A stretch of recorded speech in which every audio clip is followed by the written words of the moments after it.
सूक्ष्म शिक्षण चक्र सूक्ष्म शिक्षण का एक चक्र है या साइकिल है।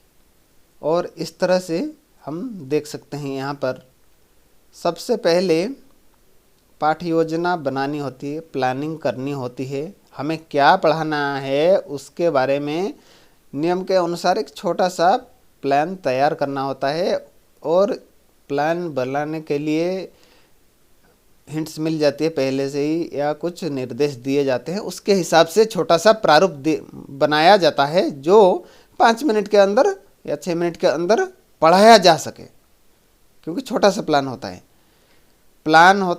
और प्लान होने के बाद योजना हमने बनाई, योजना बनाने के बाद हम क्या करेंगे, हम शिक्षण टीचिंग करेंगे। जो योजना हमने बनाई है उसके अनुसार हमें पढ़ाना है।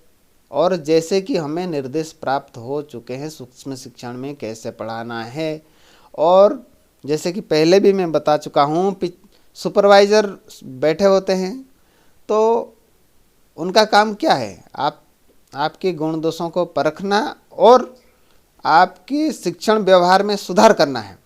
तो उसमें फीडबैक दिया जाता है, आपने कैसे पढ़ाया है, प्रतिपुष्टि दी जाती है या पृष्ठ पोषण दिया जाता है। आपने पढ़ाया उसके तुरंत बाद सुपरवाइज़र के द्वारा आपको सुझाव दिए जाते हैं, इस एरिया में इस तरह से पढ़ाना है या और अच्छी तरह से बोलना है या और बढ़िया तरह से एग्जाम्पल देना है या और क्या सुधार करना है या और पूरे विश्वास के साथ पढ़ाना है। ये इस तरह से फीडबैक दिया जाता है। या खुल के पढ़ाना है, कोई झिझक या कोई हिचकिचाहट रखने वाली कोई ऐसी बात नहीं है। तो उसके बाद रीप्लानिंग करनी होती है। हमने पाठ्य योजना बनाई है पहले और पढ़ाया भी, प्रतिपुष्टि भी मिल गई। उसके बाद पुनः पाठ्य योजना, उस पाठ्य योजना को हम फिर से बनाएंगे। फिर से क्यों बनाएंगे?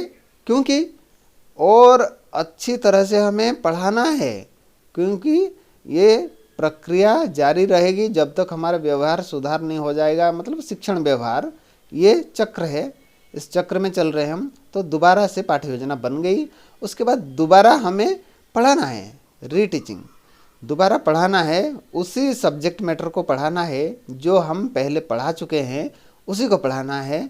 और पहले जैसा हमने पढ़ाने में प्रदर्शन किया था, क्या उससे अच्छा हमारी परफॉर्मेंस है या उससे अच्छा हमने पढ़ाया, उससे बेहतर हमने पढ़ाया है या पढ़ा रहे हैं, पढ़ा पा रहे हैं, ऐसा हमें अनुभव हो जाएगा या सुपरवाइज़र के द्वारा बता दिया जाएगा।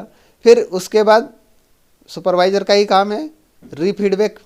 पहले वो फीडबैक दे चुके हैं क्योंकि दोबारा उसके बाद आपने पाठ्य योजना बनाई, दोबारा पढ़ाया और दोबारा प्रतिपुष्टि मिल रही है। अब इसमें हम अनुमान भी लगा सकते हैं, जो जिसने पढ़ाया है छात्राध्यापक ने, वह अनुमान भी लगा सकता है पहले इस तरह से प्रतिपुष्टि मुझे मिली थी, अब की बार दूसरी बार जब मैंने पढ़ाया है तो और उसमें थोड़ा सुधार हो रहा है, मेरी टीचिंग में थोड़ा सुधार हो रहा है, इसका पता चल जाता है। और अगर फिर भी नहीं होता है शिक्षण व्यवहार में सुधार या पर्टिकुलर एक कौशल में हमारा सुधार नहीं हो सका, तो फिर दोबारा से उसी प्रक्रिया में हम आगे चलेंगे।